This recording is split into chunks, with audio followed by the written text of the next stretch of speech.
Welcome to the Joys of the Journey. My name is Svetelina, And I'm Christian. and on today's podcast, we're gonna talk about our background and our life. Before we moved to the United States, we've been here for 20 years, and yeah, I think I think we're gonna kind of try to summarize it in very kind of quick, maybe 30 minutes.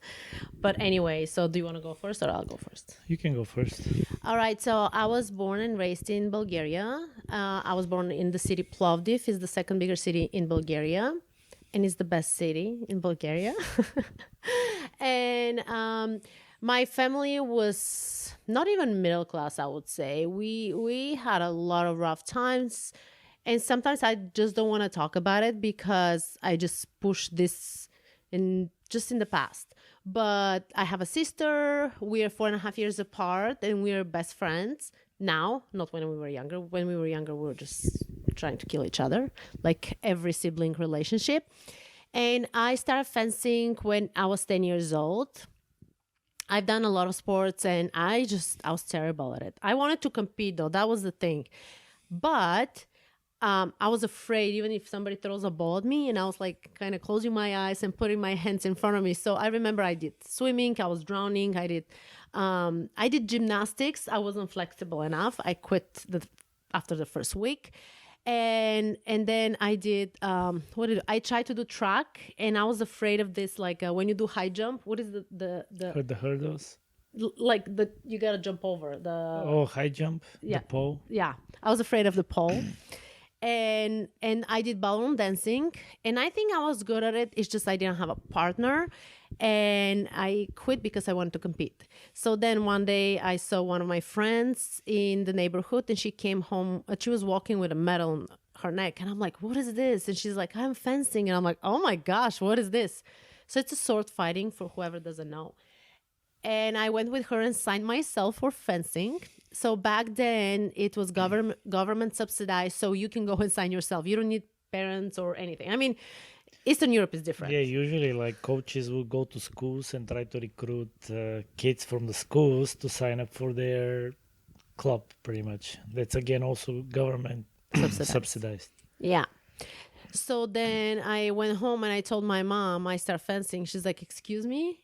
Because I'm the firstborn daughter. She imagined gymnastics, dancing, anything but sword fighting. And I do remember my dad was so excited because I think he fenced for a little bit, maybe a month.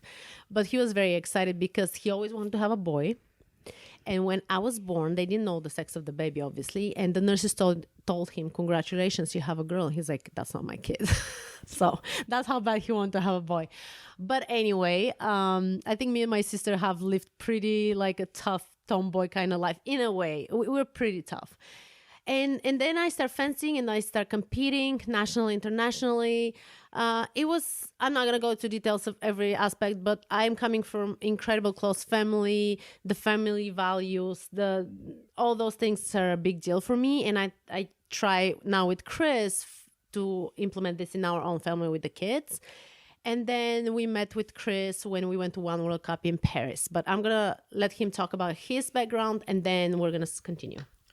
Well, I was born and raised in Bulgaria, in the city of Sofia.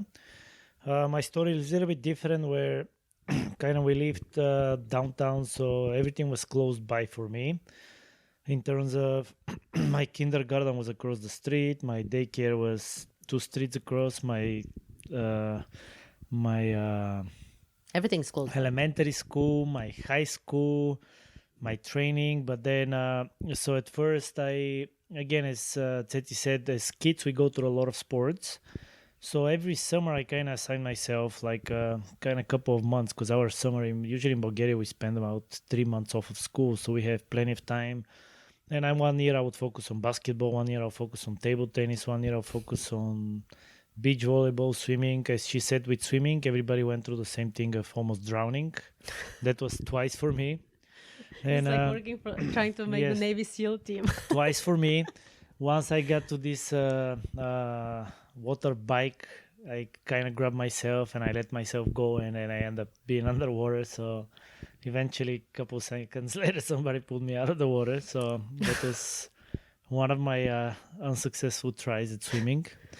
So, anyways, I started off with soccer. I was really into soccer, kind of as a training. I don't want to say competitive because I never went too competitive in soccer, but I went to every single position you can think of in soccer. Last one was goalie, and then towards the end, I was like, okay. One of the days, me and my friends from my school, we played with sticks in the yard, and he shared with me that he's a fencing.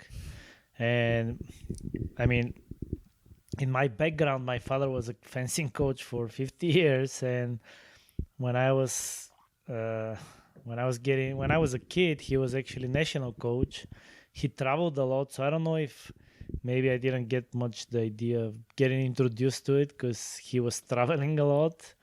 And back in the day, it used to be like, okay, you go and do a 3 week camp or 4 week camp, you compete, and then you go to another 3 week, 4 week camp, and then you compete again. So it's like a year round cycle. And so I was more into soccer because that's really nobody pushed me into anything. So then towards when I was maybe 13, I decided to switch to fencing and give it a try because it looked like something fun. Fun. And then when my dad finished being the coach, the national coach, then he had more time to train me actually. So every day after school, we would train more I feel this is a individually. sorry for interrupting. I feel like this is every parent kind of dream in the back of the mind, even though every parent's like, I don't care what my kids do, but you always kind of hope a little bit that they're gonna do maybe what you're doing. Yeah. So, but one of the things is that at the end, he knew a lot of coaches that were into soccer. So at the end, they were just honest and say, okay, there is no hope here. And So, Chris is, by the way, Chris plays really good soccer, so I'm not sure who so can I talk. apparently not good enough for the time, and then I switched to fencing and I started training and studying gradually once, twice a week, 3 times, four until I was able even to train 9 to 10 times a week. So morning and afternoon because we had like double shift practices. So we can, if we have And a second shift in and the school school, is I can different. train Yeah. in the morning, study, go to school, and then train in the afternoon. Then it started. I had only in 14 and under. I just had only like one tournament, and then but I started training a lot more after, so I was able to catch up quick. Hmm. Started to travel international. I liked the idea, and the whole idea with the USA came up because me and my dad came to the US for a competition for World Championships. I competed in cadet and in junior, and he was a referee, international referee, right before the 2000 Olympics in Sydney. So that was an interesting thing. When I came here, I really liked it, and I told him I was still in high school, and I told him you gotta find a way to make it happen and kind of help us change our life. Because I don't know, in Bulgaria was again. I don't know. I don't think I had any struggles in Bulgaria, but at the same time, I saw what You didn't see opportunities. yes. So I was kind of like we kind of had one route of going to the sports university, getting the coach's degree there. But then I was like, well, I see a really good opportunity from all the movies for everything. And finally, when I experienced it being here, we were in the beautiful South Bend in the University of Notre Dame. So I was like, oh my gosh, that's amazing. We got to try and make this happen. And the next year, my dad immigrated and I followed after that. Yeah. And so we met, so we're going to connect the story. So we met when I was representing the women's saber in Bulgaria, and we went to a World Cup with Chris in Paris, and that's how the magic happened. And I just feel like, I mean, this is probably going to be a story eventually for our relationship and our marriage and everything, but I just feel like when you see something in someone that you've always thought that you might never gonna see in a person, like the respect and being kind and being smart and all these things, and I think those are the qualities that attracted me to you, because I didn't really know you as a person because we never hang out together on the tournaments. We so the guys from his city and the girls, they were hanging out with each other, but when us from my city, we were hanging out with a lot of other cities, so I think there was kind of separation, so we never hung out. I never even had in my mind when we were traveling that I'm gonna be attracted to him in any way, which was very interesting because there were 3 boys that were traveling from his town and his friends actually, because they trained together, and I was by myself, and I'm like, oh my gosh, what I'm gonna do. And that's how it happened, and then we kept the relationship going, and we started living together. So actually 2 months later, after we started dating, then we had our prom. Chris came to my prom after 12 o'clock because in Bulgaria is a little different. You party until 12 and then start going to clubs.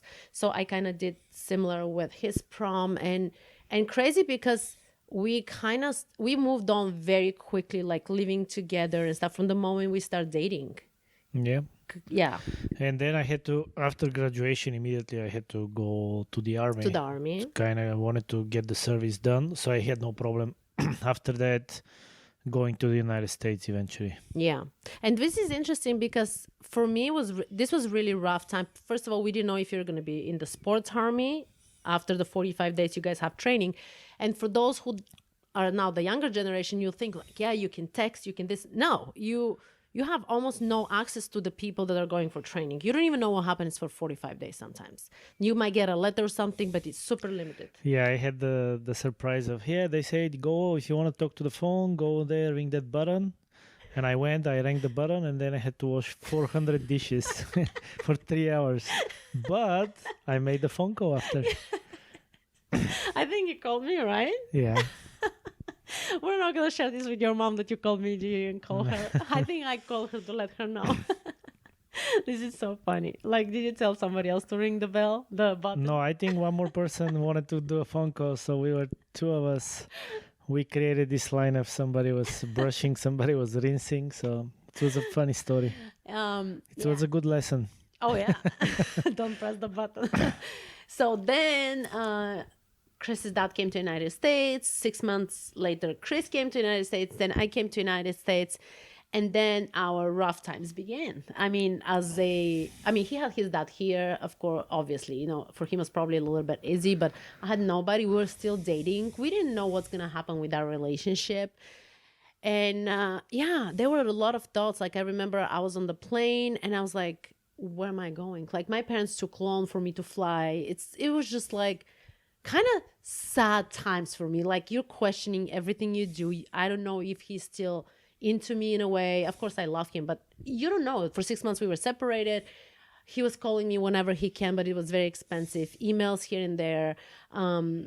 It was insane. And I don't like thinking about it because it was rough on everybody. It was rough for my family. It was rough for me because I left my grandparents there and I never saw them. So this is something I never want to talk about, but they want me to be here with him. And and I came.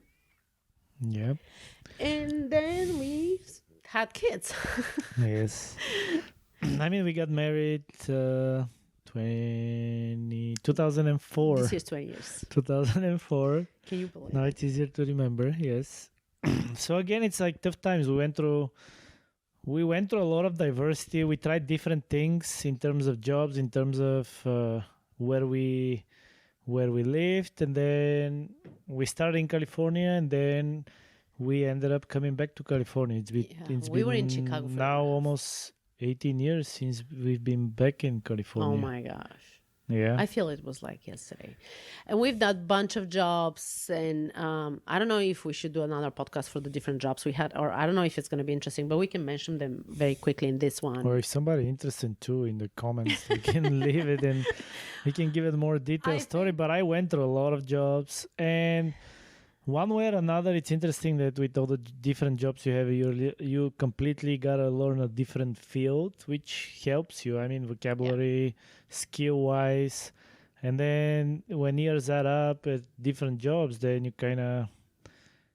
It helped us down the road, especially when we were like establishing the business, doing some remodeling and this and that, and even in the house. So I feel like every job has taught us something, and I feel like for every person that has to go through different jobs, and some obviously are going to be very hard physically, mentally, the pay is not going to be great, but I've always believed that like no matter what kind of job you do, you have to give 100% because you're the one going to work this job, and it's not your employee's fault that you're feeling miserable. Honestly, I remember I was a waitress, and even though I had not so pleasant people sometimes, but I was trying my best to be as kind as I can just because I chose the job.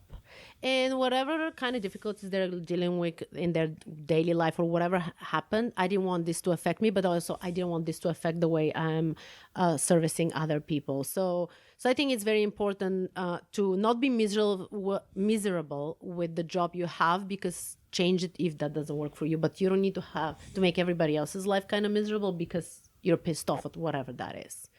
And that brings me back to my hairdressing ventures, where I was nice to everybody and I was getting so many tips and stuff, and people loved me, even though at the beginning they were very cold with me and this and that, but I was who I am, and I let them be quiet if they don't want to talk, and I talked to them when they wanted, and this changed the whole dynamic. And I think everybody has the power to change every situation and every circumstance. Yeah, and it's, for me, one of the toughest times was probably having when we started the fencing club and as our business. And it was funny because we signed a lease, we didn't know we need permits, we didn't know we need This is how it's our business. ADA requirements. We just signed the lease. We started putting floor in there. One of our friends helped us. My dad helped us with some gear. And then that was tough. Like, I would say that was probably for me that was the toughest 5 years, this was definitely the toughest. because we had our first kid, but then I was busy almost 70 hours a week working. So I started working from 6:30 until 2:30, and then after that we had the club until 8 o'clock. So it was tough, and we had no employees back then. So we were supposed to do every single classes, lessons, competitive, recreational, marketing, billing, like you name it. And at the same time, I had that full-time job, and it was a lot. I mean, but the bottom line is it in the US. I don't know if everywhere now, maybe in Europe is more kind of also like as an opportunity, but in the US you can work 24/7. 365. Like, you can go from one job to another. You can finish one job, jump into your car, become an Uber. From there you can go cut pizza, deliver pizza. Then you can go somewhere else. The sky's the limit, the amount of jobs you can have, but also you have to be smart about it, because in Chris's situation, when the toughest time we were talking about those 5 years, it's like he worked day job and the club, and then we had the kid in the meantime. And it was so insane that actually we were making more money because we were paying taxes. But then this put a lot of pressure on our relationship. And I think we're going to talk about especially this part, because I really want to emphasize it in our, about our marriage and our anniversary, because it's something important that we learned. And I want to kind of maybe show you, kind of give you our kind of side of the story and how we passed through that tough time. Because when everything goes like bananas, your relationship is going to go that way too, in a way, because he's angry about what's happening. I was angry about everything that is happening. And yeah. But there's got to be a balance. So, I mean, that's the bottom line. So but it's tough. I mean, at the moment even when we were in Chicago, and then I will never forget this. I started working as a teller. And I go and I take off my suit, and then I go to a pizza place and managing the pizza place and delivering pizza, and then going back, put in the suit, go in the bank, sleep, wake up. It was like, I think for 2 weeks was crazy. Let's mention that Chris, the couple days after he started the job. Yeah, I deposited like an $8,000 check for somebody without a endorsement on the back. So. But they knew the person, everything was fine. But it was like one of those things like, oh my gosh, like what did I do? So to wrap it up, like we've had plenty of jobs. We learned so much from them. I don't regret any single thing except one job. I didn't actually mention it throughout the conversation. Guess which one? I mean, I've the nails. No, there was one. Cleaning. No, there is no. I don't. There is one job that I did that I even to this day despise, and I am trying to learn. No, I'm trying to find out what I learned from it. What did I do for 2 years? Real estate. Oh, real estate. This is my nightmare. I can clean houses. I can clean toilets. I can clean everything. I can do all the jobs that I have done, building fences and painting houses. And the real estate is not a ball game. It's like, I probably can have like, I don't know how many episodes about my journey through the real estate. Yeah. Run. And that's pretty much Yep. it. But that's pretty much it. But I think like all those things that happen has shaped us for who we are. And I honestly am proud of who we have become. I'm proud of Chris for all the shit he went through, and yeah, and we came out like stronger than ever, and I hope wiser than ever. And I really wish like all of you have embraced the whole journey and see the light in the journey. And even though it's a rough time, it's a whatever months and seasons of life, you're gonna get on the other side and you'll be turning and you'll be say, I'm glad that this happened because I learned so much and I reached to the next point. Yes, and for me to summarize it, the bottom line is like you gotta do really what you love, Yeah. because many kids do what their parents want them to do. Some kids really find through high school and college what they really want to do. And I met even this year a person that last year a person that he was a engineer. He hated it, so then he was like, okay, I'm gonna go to law school. He went to law school, so then he opened whole practice. He's like, okay, I like this, but I don't know, maybe I'll do something else. So now he ends up being an owner of a fencing club too. Yeah. And for us, that's the bottom line. I mean, when we were in Chicago, we loved it the way it was with all the jobs that we had. I finally had one job, Yeah. and Teti had one job, but the bottom line was like, that's not what we really love. No, And it was temporary. the amazing part of this whole journey for us is that we now end up doing what we Yeah. love doing. And one way or another, that was 2006. So that's like almost 18 years ago where we decided it doesn't matter how good it is right now. Yes. This is not us. This is not permanent. It's This temporary. is not us. And when Yeah. the opportunity came around, we dropped our salaries, income, anything, Everything. just to go back to fencing and what we love, to Yeah. give it a start. And then later now we're again proud business owners and coaches, and we love helping the kids. And again, it's like really, And also, we love helping our coaches succeed, because as we always say, it's like the success of the club is not mine, is not Chris's, is not individual person. We are a team, and I don't want anybody to call me boss. I don't want any. If I don't have my coaches, I'm not gonna be where am I today. And that's what you gotta stay humble. You gotta be real with yourself. Nobody's too good for a certain job. I can still go and clean toilets, and Chris knows sometimes in the club I had to clean them. And this is what it is. This is what life is about. And I've never felt I'm better than anybody else. But I'm competing with myself. yeah. And again, sometimes again, life throws you again curveballs, so then you gotta deal with it. I mean, not everything is ideal. Sometimes it's good, sometimes it's not. And again, it's like life in general. It's like you gotta do your best. Again, usually when you're younger to kind of help yourself again, maybe be more driven to your goals, and instead of taking you 10 years, do it in 5 years. But again, Yeah. it's not gonna happen overnight, obviously. So that's Yeah. what we I agree. what we see. Yeah, and I think we should wrap this episode because I Yes. feel we went to another topic that we're going to discuss soon. Thank you guys so much for watching The Joys of the Journey. And if you have any questions, follow the Instagram account I created, especially for this account, The Joys of the Journey. We're trying to do YouTube. Obviously, those videos are going to go up there. And that's pretty much it. I hope you have a beautiful day, and we're going to try to keep it cool and inspire you more. Yes. And eventually, we're going to have more guests that I'm sure you're going to be very interesting to see what they're going to have to say. All right. Alrighty. Bye. Bye, guys.